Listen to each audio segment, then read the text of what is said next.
December 14th, 1923, at a time where African Americans weren't allowed to join the fire service, the city of Louisville made a bold change. 8 firemen, all African Americans, were allowed to join the fire service. Eddie Bradford, Jacob Collins, Ramsey Jackson, Otis Smith, Reginald Talton, William Adams, Antonio Blackburn, and Garland Kaufman paved the way for African American history in the fire service. Those 8 firefighters were Company Number 8. Company Number 8 was established just south of Broadway on 13th Street. With those 8 gentlemen leading the way and establishing a foundation for African Americans in the future, there were early struggles. They were segregated into their own house.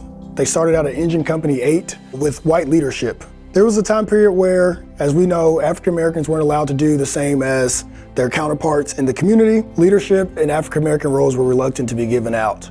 Many African American firefighters had to work several years before giving any type of rank of leadership. They had to have a white counterpart. One thing that stood out to me was the application process at the time, where originally you had to have 3 citizens of good character vouch for you. Well, they changed that to 5. And it was a policeman's application that they just marked it out and just put firemen into it. And here you are trying to make what they would consider a progressive change in the city, but it seemed like they created a harder application process for these 8 individuals. I look back on that and I'm like, I laugh in a way, just because I'm like, here we are today asking minorities and females and other individuals to come apply for us, because we do need more of that diversity in our department. So for 14 years, those 8 individuals stood alone on the Louisville Fire Department. In 1937, 8 more individuals came to staff their own house, Engine Company 9. Together, these 2 houses worked hand in hand with all white houses protecting the city. For 30 years, all the houses were still segregated. All black companies, all white companies. But at larger emergency scenes, they had to work together as one for the greater good of the community. It took about 30 so years before integration came about.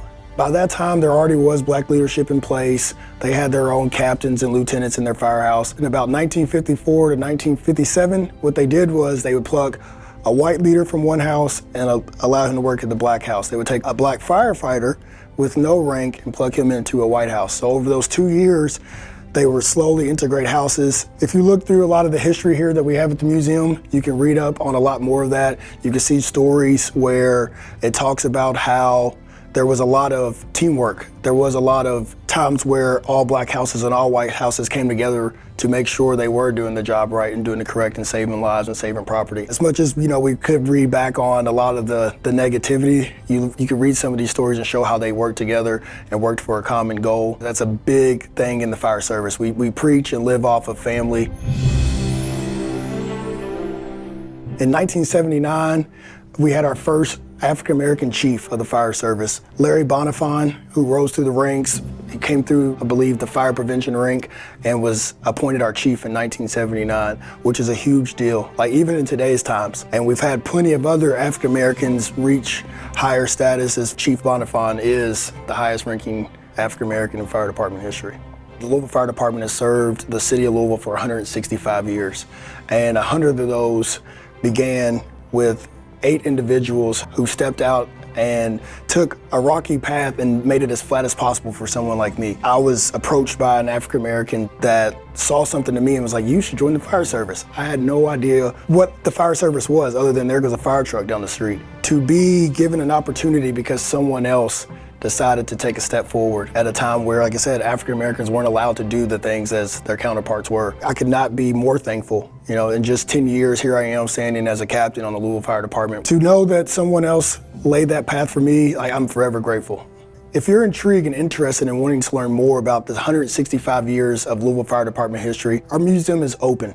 It is located at 3228 River Park Drive. You can contact the Louisville Fire Department and schedule a visit, whether it's the black history, if it's women's history. If you want to see old trinkets and badges and apparatus and photos and small pieces of history that can tell a story, if that interests you, if that is a concept that you want to learn about, our doors are open.